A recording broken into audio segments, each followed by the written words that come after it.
Welcome student.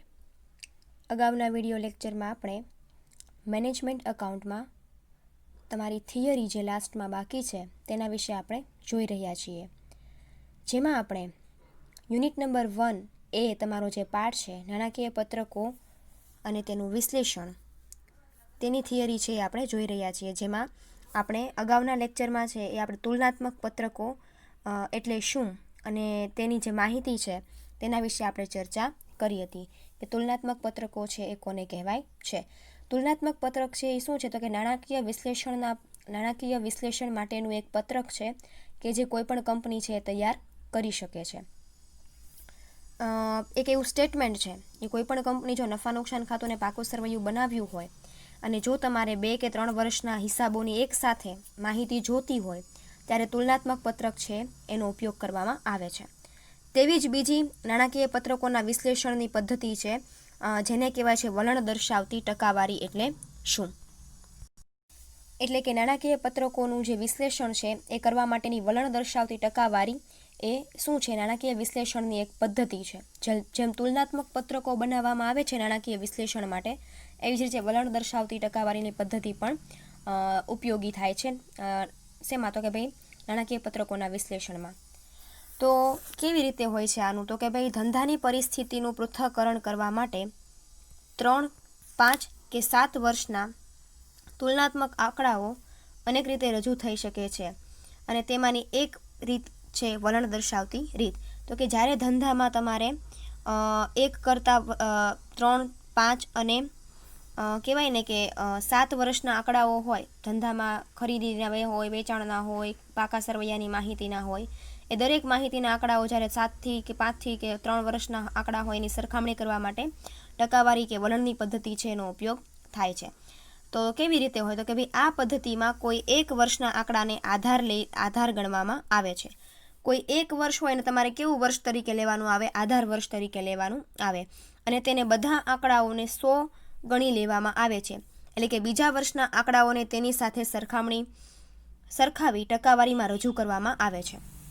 કોઈ 1 વર્ષને આધાર વર્ષ તરીકે લઈ બીજા વર્ષના આંકડાઓ હોય એને 100 વડે ગુણી અને ટકાવારીની પદ્ધતિ છે એ તમારે શોધવાની હોય છે.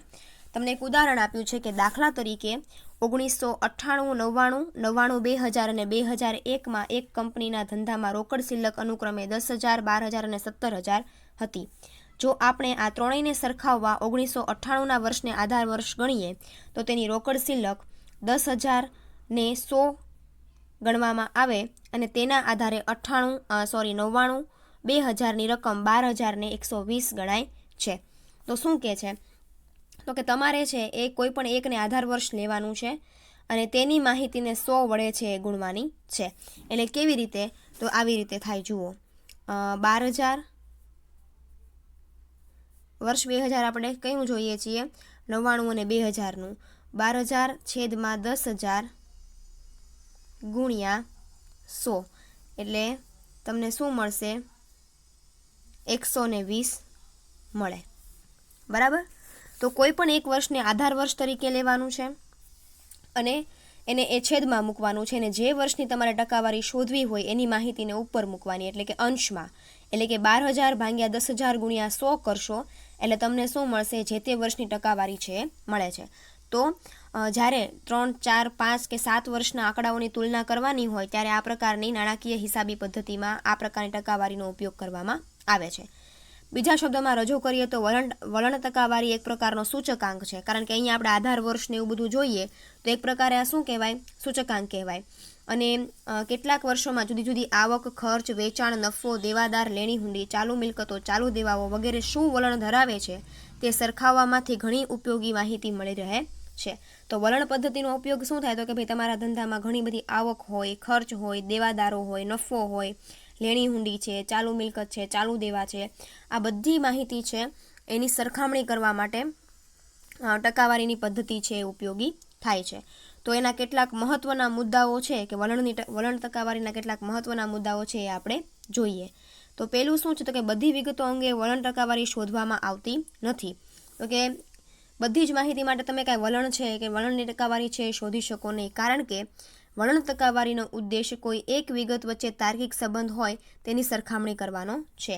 એટલે કે જેમાં એક રીતે શું કહેવાય કે તાર્કિક મૂલ્યાંકન શક્ય હોય એવી જ માહિતીનું તમે વલણ પદ્ધતિ દ્વારા ટકાવારી છે શોધી શકો છો.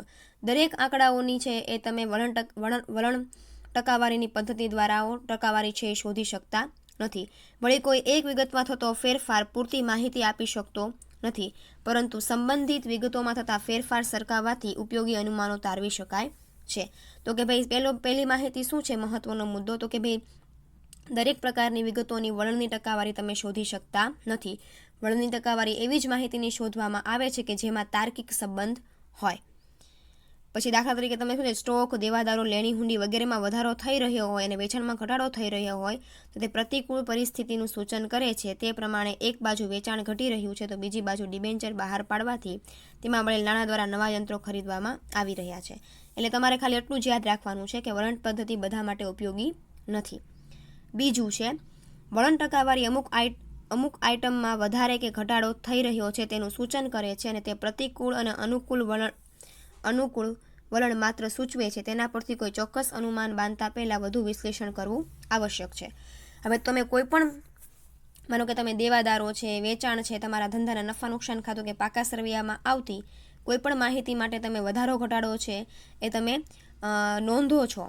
એ વધારા ઘટાડાનું વલણ છે એ દર વખતે 100% સાચું હોય એવું જરૂરી નથી. અમુક વખતે તમારે એ વધારા ઘટાડાના વલણ માટે વધારે પડતું વિશ્લેષણ કરવું જોઈએ. વધારે પડતી માહિતી મેળવીને પછી ધંધામાં છે ટકાવારી પદ્ધતિની ગણતરી કરવી જોઈએ. એટલે કે જે વસ્તુની ટકાવારીમાં વધારો ઘટાડો થતો હોય એ જે તે પરિસ્થિતિ હોય એને ધ્યાનમાં રાખી અને વધારે વિશ્લેષણ કરીને તે આંકડાઓ શોધવા જોઈએ. ત્રીજું છે જે ગાળા દરમિયાન વલણ ટકાવારીનો અભ્યાસ કરી રહ્યા હોઈએ તે દરમિયાન હિસાબી સિદ્ધાંતોમાં જેટલા અંશે એકરૂપતા જાળવી રાખવામાં આવતી હોય તેટલા અંશે તે ચોક્કસ વલણ ધરાવે કે દર્શાવે છે. પરંતુ જો વર્ષે એકસરખી રીતે જ હિસાબ તૈયાર કરવામાં આવ્યા હોય તો તે ઉપયોગી તુલના થઈ શકતી નથી. શું કીધું? તો કે વલણની હિસાબી પદ્ધતિ છે એના સિદ્ધાંતો તમે જે કાંઈ પણ હિસાબી ચોપડાઓ તૈયાર કરો છો એ હિસાબી ચોપડાઓમાં જો એકરૂપતા જ હોય એટલે કે દર વર્ષે એકના એક હિસાબોનું જ તમે ગણતરી કરતા હો તો મહદ અંશે છે એમાં કહેવાય ને કે ભાઈ એકરૂપતા જળવાતી નથી અને તમને તમારી સાચું વલણ, સાચી માહિતી છે એ પ્રાપ્ત નથી થતી. જો વર્ષોને વર્ષોમાં એક જ સરખા હિસાબો તૈયાર કરવામાં આવતા હોય તો એના દ્વારા જે તુલના આપણે કરીએ છીએ એ આપણને 100% સાચી છે કે સાચી માહિતી છે એ મળતી નથી, સાચી ટકાવારી આપણને મળતી નથી. જે વર્ષને આધાર વર્ષ ગણવામાં આવે તે જો સામાન્ય વર્ષ ન હોય તો તુલના ખાસ ઉપયોગી નીવડે નહીં. જે વર્ષ તમે આધાર વર્ષ તરીકે લીધું હોય એટલે હમણાં આપણે જોયું કે કોઈ પણ એક વર્ષને આધાર વર્ષ તરીકે લઈને 100 વડે ગુણવાથી તમને ટકાવારીનું વલણ મળે છે. પરંતુ તમે જે વર્ષને આધાર વર્ષ લીધું છે એ વર્ષ જ તે નોર્મલ ન હોય, સામાન્ય વર્ષ ન હોય એટલે કે એમાં જો મંદી આવતી હોય કે અચાનક તેજી આવી જતી હોય તો એના કારણે દરેક વર્ષની ગણતરી છે એ તમારી શું પડે? ખોટી પડે છે. એટલે કે આધાર વર્ષ છે એને જોઈ વિચારીને તમારે ધ્યાનમાં લેવું જોઈએ. અને પાંચમું છે એકલી ટકાવારીની સરખામણી પણ કેટલીક વાર ખોટી છાપ ઊભી કરે છે. દાખલા તરીકે અગાઉથી ચૂકવેલ ખર્ચ 200 પરથી વધીને 400 થયો હોય અને વેચાણ 1 લાખથી પરથી વધીને 2 લાખ થયું હોય તો તે બંને વચ્ચેનો વધારો 100% થયો છે. પરંતુ જેટલું મહત્વ વેચાણમાં વધારાનું છે તેટલું મહત્વ અગાઉથી ચૂકવેલ ખર્ચમાં થયેલ વધારાની રકમનું નથી. શું કીધું? તો કે ભાઈ દર વખતે આપણે દરેક હિસાબો છે, દરેક નફા નુકસાન ખાતું, પાકા સરવૈયાની માહિતીની ટકાવારીમાં દર્શાવીએ તો એ આપણા ધંધાની ખોટી છાપ ઊભી કરે છે. હવે અહીંયા તમને જો એક ઉદાહરણ આપ્યું છે કે તમારા અગાઉથી ચૂકવેલા ખર્ચ 200 છે એ વધીને 400 થાય છે અને વેચાણ છે એ 100 થી વધીને 200 થાય છે તો બંનેની ટકાવારી આપણે ગણીએ તો કેટલી થાય? 100% થાય. તો એવું જરૂરી નથી કે ભાઈ વેચાણ વધવાથી તમારા અગાઉથી ચૂકવેલા ખર્ચ દર વર્ષે વધતા જ હોય એમ. તો આવી બધી મર્યાદાઓ છે એ પણ આવી પદ્ધતિમાં જોવા મળે છે. તો આ આપણે જોયું કે ટકાવારી કે વલણની પદ્ધતિ એટલે શું. હવે આ છે શું હતી? તો કે ભાઈ નાણાકીય વિશ્લેષણની આ એક પદ્ધતિ છે. તેના પછીની પદ્ધતિ છે એ આપણે જોઈએ.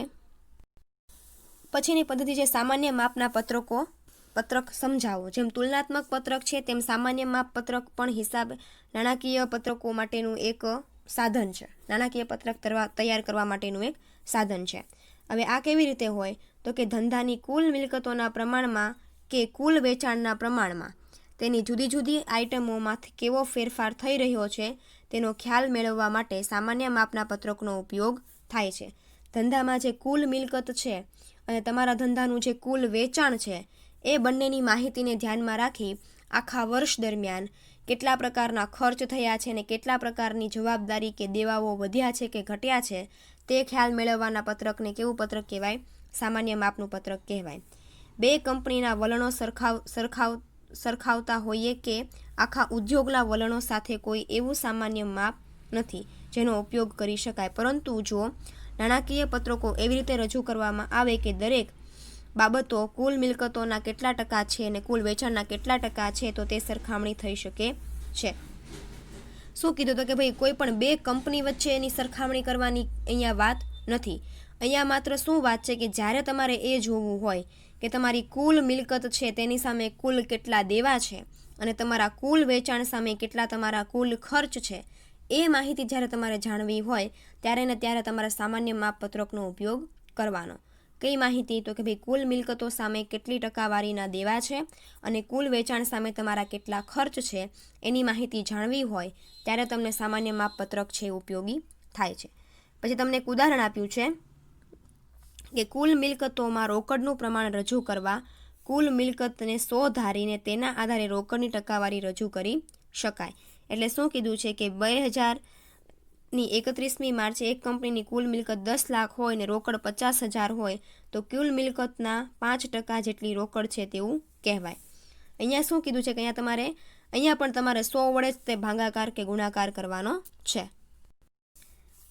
એટલે કે તમારે જે કુલ મિલકતો છે તેના સરેરાશમાં રોકડનું પ્રમાણ કેટલું છે એને 100 વડે ધારી અને ગણતરી છે એ કરવાની છે. તમારે છે ને માત્ર થિયરીમાં આ યાદ રાખવાનું છે. તમારે આના દાખલા છે ને તમારા સેમિસ્ટર 6માં આવશે. તો સામાન્ય માપના પત્રકને 100%ના પત્રક તરીકે પણ ઓળખવામાં આવે છે.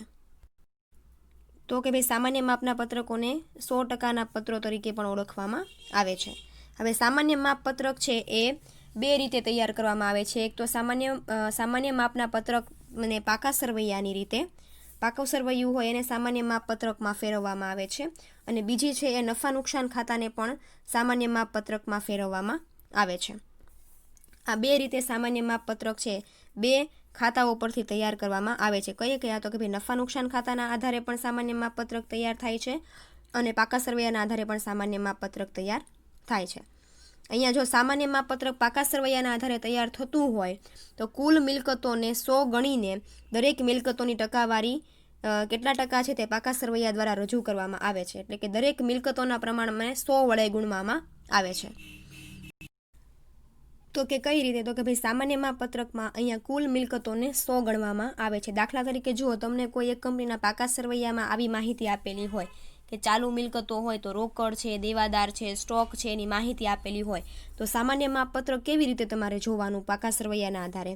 તો કે તમને જો પેલું શું આપ્યું છે તો કે ભાઈ કાયમી મિલકતોનો ઘસારો છે 48,000. તો તમારે શું કરવાનું? 48,000ની તમારે ટકાવારીનું પ્રમાણ શોધવું હોય સામાન્ય માપ પત્રકના આધારે તો 4,80,000. કાયમી મિલકતો છે એ ઘસારા બાદની છે એ 4,80,000 છે, બરાબર. તમારે જો સામાન્ય માપ પત્રકમાં પાકા સરવૈયાના આધારે ટકાવારીનું પ્રમાણ જોતું હોય તો કેવી રીતે કરવાનું? 4,80,000 ભાગ્યા કુલ મિલકતો કેટલી છે તો કે આ દરેક કુલ મિલકતોનો સરવાળો કેટલો થાય છે? 10 લાખ થાય છે. તો 4,80,000 ભાગ્યા 10 લાખ ગુણ્યા 100 કરશો એટલે તમને કેટલું મળશે? 48% મળશે. આવી રીતે છે એ સામાન્ય માપ પત્રકની ટકાવારીનું પ્રમાણ શોધવામાં આવે છે. કેવી રીતે? તો કે ભાઈ જે તે મિલકતની જે રકમ આપી હોય એ રકમ તેના ભાગ્યા કુલ મિલકતો અને ગુણ્યા 100 એના પ્રમાણ દ્વારા જે ટકાવારીનું પ્રમાણ આવે એ તમે છે સામાન્ય માપ પત્રકમાં પાકા સરવૈયાના આધારે ટકાવારીનું પ્રમાણ મેળવી શકો છો. તેવી જ રીતે દેવાઓમાં પણ એમ જ હોય. દેવાઓમાં પણ એવી રીતે જ હોય છે. કેવી રીતે? તો કે જો અહીંયા શેર મૂડી છે એ 4 લાખ રૂપિયા આપ્યું છે તો 4 લાખ ભાગ્યા કુલ દેવાઓ કેટલા છે? 10 લાખ ભાગ્યા 10 લાખ ગુણ્યા 100 કરો એટલે તમને કેટલું મળે? 40% મળે. તો અહીંયા શું કરવાનું હોય, જે તે કુલ જે તે મિલકતો કે જે તે દેવાઓ હોય એને ભાગ્યા કુલ મિલકતો ગુણ્યા 100 દ્વારા ટકાવારીનું પ્રમાણ તમે સામાન્ય માપપત્રકમાં શોધી શકો છો. એટલે કે આ એક ઉદાહરણ છે, તમે યાદ રાખી શકો છો.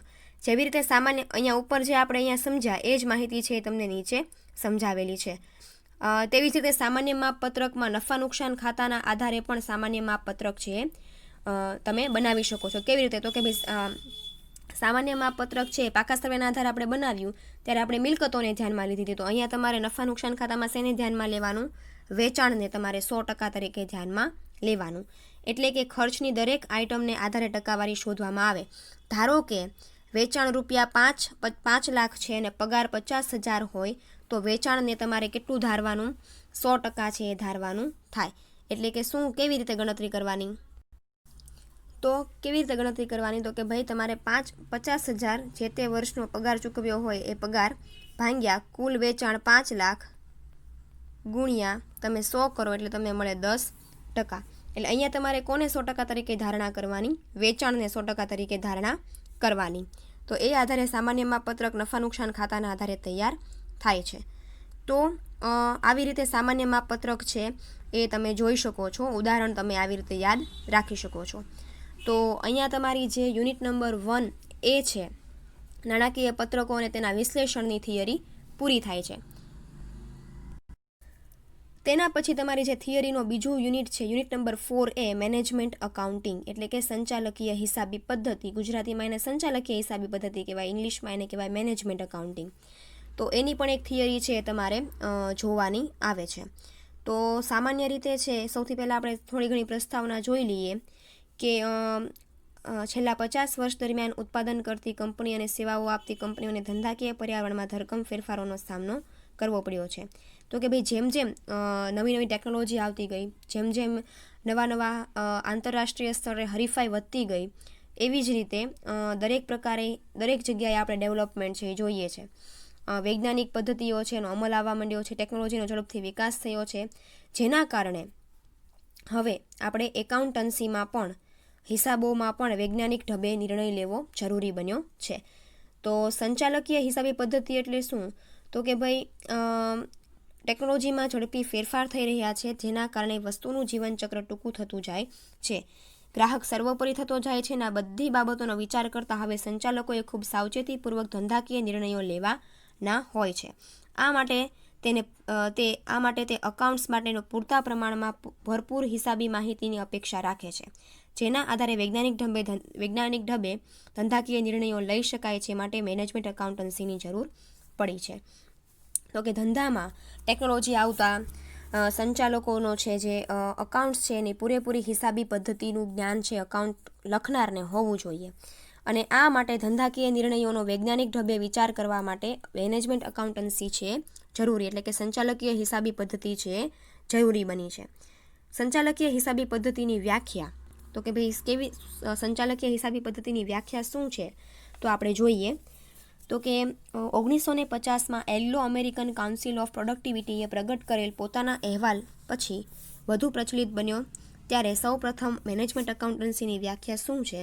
તો કે મેનેજમેન્ટ અકાઉન્ટન્સી એટલે હિસાબી માહિતીને એવી રીતે થયેલી રજૂઆત કે જે સંચાલકોને ધંધાકીય એકમના નીતિ ઘડતરમાં રોજબરોજના સંચાલનમાં સહાયભૂત થઈ શકે. કેવી? તો કે ભાઈ સંચાલકીય હિસાબી પદ્ધતિ એટલે કે એવી હિસાબી પદ્ધતિ કે વ્યક્તિ પાસે જે કોઈ પણ હિસાબો હોય કે જે કોઈ પણ માહિતી હોય એમાં પોતાનો ધંધાના યોગ્ય નિર્ણય લેવા માટે રોજબરોજનું જે કાંઈ પણ સંચાલન હોય તેને નોંધવાની પદ્ધતિ કે નોંધવાની આખી રીત એને શું કહેવાય? સંચાલકીય હિસાબી પદ્ધતિ કહેવાય. એટલે કે મેનેજમેન્ટ અકાઉન્ટન્સી શું કામ? તો કે ભાઈ ધંધાકીય એકમમાં નીતિ ઘડતર માટે અને રોજબરોજનું સંચાલન કરવા માટે તૈયાર કે રજૂ કરવામાં આવતી હિસાબી માહિતી એને શું કહેવાય? મેનેજમેન્ટ અકાઉન્ટન્સી કહેવાય. બીજી વ્યાખ્યા છે એ છે તમારી શ્રી બેટીની વ્યાખ્યા પ્રમાણે મેનેજમેન્ટ અકાઉન્ટન્સી એ પદ એવી હિસાબી પદ્ધતિ, પ્રથા અને રીતો માટે વપરાય છે જે વિશિષ્ટ જ્ઞાન અને શક્તિ સાથે સંચાલકોને વધુમાં વધુ નફો મેળવવા અથવા નુકસાન ઓછામાં ઓછું કરવાના કાર્યમાં મદદરૂપ થાય છે. તો કે ભાઈ સંચાલકીય હિસાબી પદ્ધતિ એટલે કે મેનેજમેન્ટ અકાઉન્ટન્સી એક પ્રકારનું એક એવું વિશિષ્ટ જ્ઞાન છે કે જેમાં ધંધાના સંચાલકો એટલે કે ધંધાના માલિકોને પોતાને વધુને વધુ નફો કેવી રીતે કરવો, કેવી રીતે મેળવવો અને ઓછામાં ઓછું નુકસાન કેવી રીતે કરવું તે નક્કી કરવા માટેનું કે તે નક્કી કરવા માટે શું કાર્ય કરવું તે માટે મદદરૂપ થાય છે. એટલે કે બેટી જે છે અકાઉન્ટના એક લેખક છે, જેણે હિસાબી પદ્ધતિ, સંચાલકીય હિસાબી પદ્ધતિની માહિતી કે વ્યાખ્યા આપતા એવું કીધું છે કે ભાઈ સંચાલકીય હિસાબી પદ્ધતિ એક એવી પદ્ધતિ છે કે જેમાં ચોક્કસ વિશિષ્ટ જ્ઞાન છે કે જેમાં સંચાલકોને પોતાને વધુને વધુ નફો કેવી રીતે મેળવવો અને ઓછામાં ઓછું નુકસાન કેવી રીતે કરવું તેના માટેની માહિતી આપે છે. રોબર્ટ એન્થની લખે છે કે મેનેજમેન્ટ એકાઉન્ટન્સી એવી હિસાબી માહિતી સાથે સંબંધ ધરાવે છે જે સંચાલકો માટે ઉપયોગી નીવડે છે. તો કે ભાઈ રોબર્ટ એન્થની છે એને એવું કીધું છે કે ભાઈ મેનેજમેન્ટ એકાઉન્ટિંગ એટલે કે સંચાલકીય હિસાબી પદ્ધતિ કેવી છે, તો કે ભાઈ સંચાલકીય હિસાબી પદ્ધતિ છે એ માત્ર સંચાલકો એટલે કે ધંધાના માલિકો માટે ઉપયોગી નીવડે એ માટેની એક પદ્ધતિ છે. તો 3 વ્યાખ્યા છે એ આપણે ખાલી જોઈએ છીએ, બાકીની વ્યાખ્યા છે એ તમારે માત્ર વાંચવાની છે અને આ 3 છે એ ઇઝી છે એટલે આપણે એ 3 જોઈ છે. તેના પછી છે સંચાલકીય હિસાબી પદ્ધતિનું કાર્યક્ષેત્ર. સંચાલકીય હિસાબી પદ્ધતિનું કાર્યક્ષેત્ર શું છે, તો કે ભાઈ કયા કાર્યક્ષેત્રોમાં સંચાલકીય હિસાબી પદ્ધતિને કામ કરવાનું છે. પેલું નાણાકીય હિસાબો. નાણાકીય હિસાબો એટલે શું, તો કે ભાઈ સંચાલકીય હિસાબી પદ્ધતિ એ નાણાકીય હિસાબોની માહિતી સંચાલકો સમક્ષ રજૂ કરે છે. તેના આધારે તેનો મૂળભૂત આધાર નાણાકીય હિસાબો છે, જેના વગર સંચાલકોની કામગીરી પર સંપૂર્ણ અંકુશ રાખી શકાતો નથી. તો કે શું છે નાણાકીય હિસાબો એટલે તો શું, તો કે ભાઈ સંચાલકીય હિસાબી પદ્ધતિ દ્વારા નાણાકીય હિસાબો જે છે આખા વર્ષ દરમિયાન જેટલા તમે ખરીદી કરી હોય, વેચાણ કરી હોય, જેટલી મિલકતો ખરીદી હોય, જેટલું તમારી ઉપર દેવું હોય, જેટલા શેર બહાર પાડ્યા હોય તેના વિશેની ચોક્કસ માહિતી છે એ સંચાલકોને મળે છે. તો સંચાલકો માટે આ એક નાણાકીય હિસાબો તૈયાર કર્યા પછી જ સંચાલકીય હિસાબી પદ્ધતિ દ્વારા હિસાબો છે એ શરૂ થાય છે. તો દરેક હિસાબો છે એ તૈયાર કરવાની કામગીરીને તેના ઉપર અંકુશ રાખવાનું કામ કરવાનું થાય છે. પડતરના હિસાબો એટલે શું, તો કે ભાઈ પડતર હિસાબી પદ્ધતિ જેવી કે પડતર, પ્રમાણ પડતર પદ્ધતિ, સીમાંત પડતર, વૈકલ્પિક પડતર, તફાવત પડતરની અન્ય પદ્ધતિઓ વિના સંચાલકીય હિસાબી પદ્ધતિ અધૂરી છે. તો કે ભાઈ સંચાલકીય હિસાબી પદ્ધતિમાં જે પડતરના હિસાબો છે એને ધ્યાનમાં રાખીને પણ સંચાલકીય હિસાબી પદ્ધતિ છે એનું કાર્ય આગળ વધે છે. એટલે પડતરના હિસાબો હોય તો જ સંચાલકીય હિસાબી પદ્ધતિનું કામ વધારે સરળતાથી પૂરું થઈ જાય છે. બજેટ દ્વારા અંકુશ. બજેટ દ્વારા છે એ સંચાલકીય હિસાબી પદ્ધતિ છે એ બજેટ દ્વારા શું કરે છે, દરેક ખર્ચો ઉપર અંકુશ લાવવાનું કામ કરે છે. બજેટ તૈયાર કરવા, ખરેખર કામગીરીને બજેટના આંકડા સાથે સરખાવવી. એટલે કે બજેટ તમે પહેલાં તૈયાર કરો છો, એ બજેટના આધારે તમારે શું કરવાનું, તો કે તમે જે સાચી માહિતી હોય એની સરખામણી કરવા માટે પણ સંચાલકીય હિસાબી પદ્ધતિ ઉપયોગી છે. ઇન્વેન્ટરી અંકુશ એટલે શું, તો કે ભાઈ ધંધામાં આવતો માલ સામગ્રી છે એના ઉપર અંકુશ રાખવા માટે. કાચો માલ છે, મશીનરી છે, બીજી અન્ય જગ્યાએ પેકિંગનું એનો જે માલ સામાન છે એ બધી જ ઇન્વેન્ટરી કહેવાય, એ બધા સ્ટોક કહેવાય. એ સ્ટોક ઉપર અંકુશ રાખવા માટે પણ સંચાલકીય હિસાબી પદ્ધતિનો ઉપયોગ થાય છે. પુનઃસ્થાપનના હિસાબો એટલે તો કે ભાઈ કંપનીની મૂડી અકબંધ જળવાઈ રહે તે માટે મિલકતોની પુનઃસ્થાપના કિંમતને આધારે હિસાબો તૈયાર કરવા અને એ સંચાલકીય પુનઃસ્થાપનને ધ્યાનમાં રાખી નફાની ગણતરી કરવી જરૂરી છે. પુનઃસ્થાપન એટલે શું, તો કે ભાઈ ધંધાની જ્યારથી સ્થાપના થઈ હોય ત્યારે મિલકતોની શું કિંમત હતી તેના આધારે જો હિસાબો તૈયાર કરવામાં આવ્યા હોય તો નફો છે એની ગણતરી કરવામાં ઘણી બધી સરળતા રહે છે. વચગાળાના અહેવાલો. તો કે ભાઈ વચ્ચે છે ત્રિમાસિક, 6 માસિક કે 9 માસિક વચગાળાના અહેવાલો આપણે તૈયાર કરવા હોય, કારણ કે ધંધા સંચાલકીય હિસાબી પદ્ધતિ શું કરે છે, રોજબરોજના વ્યવહારોને પણ ધ્યાનમાં લે છે. તો 6 માસિક, ત્રિમાસિક કે 9 માસિક તમારે માહિતી આપવી હોય, અહેવાલો આપવા હોય તો એ માટે પણ સંચાલકીય હિસાબી પદ્ધતિ ઉપયોગી થાય છે. આંકડાશાસ્ત્રીય પદ્ધતિ. તો કે ભાઈ સંચાલકીય હિસાબી પદ્ધતિમાં ચાર્ટ છે, આલેખ છે, ચિત્રો છે તેના દ્વારા રજૂઆત કરવામાં આવે છે, જેથી માહિતીને સારી એવી રીતે અને સરળતાથી આપણે સમજી શકીએ છીએ. તો કે ભાઈ અહીંયા છે એ સૂચકાંકનો એનો જે કોઈ પણ ઉપયોગ કરવામાં આવ્યો હોય એ દરેક માહિતીનો છે ઉપયોગ કરીને સંચાલકીય પદ્ધતિ છે, હિસાબી પદ્ધતિ છે રજૂ કરવામાં આવે છે, એટલે લોકો સરળતાથી તેને સમજી શકે છે. પછી છે કરવેરાઓ. તો કે ભાઈ વર્ષ દરમિયાન તમારે કરવેરાનું કરવેરા ઉપર કેટલા ટકા કરવેરો ભરવાનો છે. જો હિસાબો કરવેરાનું મહત્વ અને અન્ય બાબતોની સરખામણીમાં ખૂબ વધુ વહેંચણીપાત્ર નફાનો આધાર કરવેરો છે. સંચાલકો સમક્ષ કરવેરાની હિસાબો પર નફા પર અસર, રિટર્ન ફાઇલ કરવા અને કરવેરાની ચૂકવણી વગેરેનો સમાવેશ સંચાલકીય હિસાબી પદ્ધતિમાં થાય છે. તો કે ભાઈ સંચાલકીય હિસાબી પદ્ધતિ છે એમાં કરવેરાની ચૂકવણી કેમ કરવી એ બધી માહિતી છે એ તમે જાણી શકો છો. ઓફિસ સેવાઓ. ઓફિસ સેવાઓ એટલે શું? તો કે ભાઈ હિસાબી માલિકો સંચાલકો સમક્ષ રજૂ કરવા માટે ઓફિસ સેવાઓ પણ મહત્વની છે. યોગ્ય માહિતીનો સંગ્રહ, યોગ્ય માહિતીની પ્રક્રિયા કરી જરૂરી માહિતી તૈયાર કરવી, યોગ્ય યાંત્રિક ઇલેક્ટ્રોનિક સાધનોનો ઉપયોગ વગેરેનો સમાવેશ થાય છે. આંતરિક ઓડિટ એટલે શું? ધંધામાં આંતરિક કામગીરીઓ ઉપર અંકુશ રાખવા માટે પણ સંચાલકીય હિસાબી પદ્ધતિનું એક કાર્યક્ષેત્ર છે. આ તમારે એક્ઝામમાં છે આ ક્વેશ્ચન છે એ શું થાય છે? રિપીટ થાય છે, પૂછાય છે થિયરીમાં કે સંચાલકીય હિસાબી પદ્ધતિનું કાર્યક્ષેત્ર સમજાવો. 10 પોઈન્ટ છે. નાણાકીય હિસાબો, પડતર હિસાબો, બજેટ દ્વારા અંકુશ, ઇન્વેન્ટરી અંકુશ, પુનઃસ્થાપનાના હિસાબો, વચગાળાના અહેવાલો, આંકડાશાસ્ત્રીય પદ્ધતિઓ, કરવેરાઓ, ઓફિસ સેવાઓ અને આંતરિક ઓડિટ. તો આપણે સંચાલકીય હિસાબી પદ્ધતિના કાર્યક્ષેત્ર જોયા પછી સંચાલકીય હિસાબી પદ્ધતિની મુખ્ય પદ્ધતિઓ કઈ કઈ છે આ પણ તમારે એક્ઝામમાં પૂછાય છે કે સંચાલકીય હિસાબી પદ્ધતિની મુખ્ય પદ્ધતિઓ કઈ કઈ છે. તો સંચાલકીય હિસાબી પદ્ધતિ એટલે કે શ્રી બેટ્ટીના જણાવ્યા પ્રમાણે મેનેજમેન્ટ એકાઉન્ટન્સીમાં નાણાકીય હિસાબો અને પડતર હિસાબોમાં નીચે મુજબની પદ્ધતિ અને ટેકનિકનો ઉપયોગ થાય છે. પહેલું, પ્રમાણ પડતર પદ્ધતિ.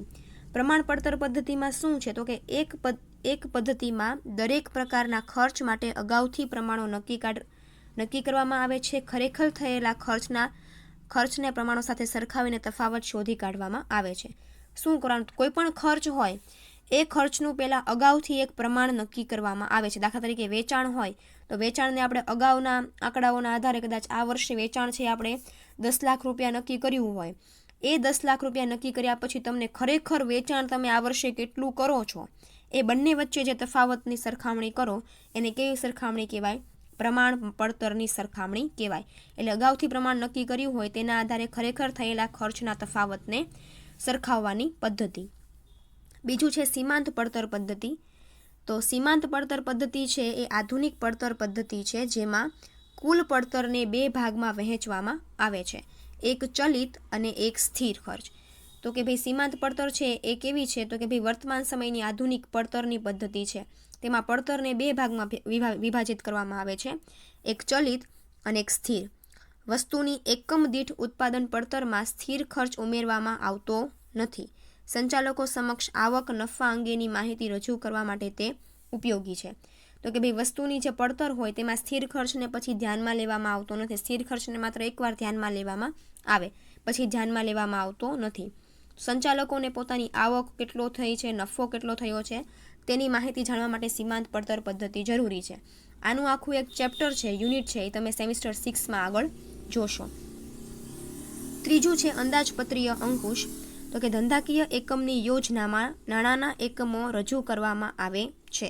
બજેટ તૈયાર કરવામાં આવે છે. વર્ષ દરમિયાન જે ખરેખર કામ થાય છે તેને બજેટના આંકડાને રજૂ કરીને ધંધાની કાર્યક્ષમતા માટે ઉપયોગી અનુમાન તારવવામાં આવે છે. તો કે અંદાજપત્રીય અંકુશ એટલે શું? તો કે ભાઈ કોઈ પણ કંપની છે એ દર વર્ષે એક પોતાનું નાનું અમથું બજેટ બનાવે છે જેમાં એ વર્ષ દરમિયાન કયા કયા ખર્ચ છે એ કરશે એની એક ધારણા એણે કરેલી હોય. એ ધારણાના આધારે પણ તમારા ધંધામાં ભવિષ્યમાં તમારે કેટલા પ્રકારના ખર્ચ કરવાના છે, કઈ કઈ જગ્યાએ ક્યાં ક્યાં નાણું તમારે ઉપયોગમાં લેવાનું છે તે નક્કી કરવા માટે અંદાજપત્રીય અંકુશની આખી પદ્ધતિ એ પણ આપણી કેવી છે? સંચાલકીય હિસાબી પદ્ધતિની એક ટેકનિક છે. ઐતિહાસિક પડતર પદ્ધતિ. ઐતિહાસિક પડતર પદ્ધતિ એટલે શું?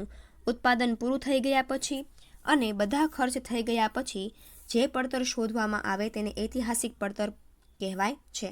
તો કે આપણે આખું ઉત્પાદન કરી નાખીએ, બધી જ વસ્તુનું ઉત્પાદન કરી નાખીએ, બધા ખર્ચ થઈ જાય પછી જે પડતર તમે શોધો એને કેવી પડતર કહેવાય? ઐતિહાસિક પડતર કહેવાય. પ્રમાણ પડતર પદ્ધતિથી આ વિરુદ્ધ પદ્ધતિ છે. પ્રમાણ પડતરમાં ઉત્પાદન શરૂ થાય તે પહેલાં જુદા જુદા પ્રકારના ખર્ચ કેટલા હોવા જોઈએ તે જાણવામાં આવે છે, જ્યારે ઐતિહાસિક પડતર પદ્ધતિમાં ઉત્પાદન પૂરું થઈ ગયા પછી પડતર નક્કી કરવામાં આવે છે. એટલે કે આપણે અહીંયા ઉપર પહેલી પદ્ધતિ જોઈ કે ભાઈ કોઈ પણ ઉત્પાદન કરતાં પહેલાં તમારે એ માટેના ખર્ચની ધારણા કરવાની હોય, પરંતુ ઐતિહાસિક ખર્ચમાં શું હોય, ઉત્પાદન અને ખર્ચ થઈ ગયા પછી એની પડતર છે એ તમારે નક્કી કરવાની હોય છે. પાંચમી પદ્ધતિ છે નાણાં અંગેની નીતિ અને નાણાકીય હિસાબો. નાણાં નીતિ દ્વારા એમ નક્કી કરવામાં આવે છે કે ધંધામાં નાણાં કઈ રીતે ઊભા કરવા, ઇક્વિટી શેર, પ્રેફરન્સ શેર દ્વારા, લાંબા ગાળાની ટૂંકા ગાળાની લોન કેટલી લેવાની. આ નિર્ણયોમાં ઉધાર વેચાણ અને વટાવ અંગેની નીતિ પણ નક્કી કરવામાં આવે છે.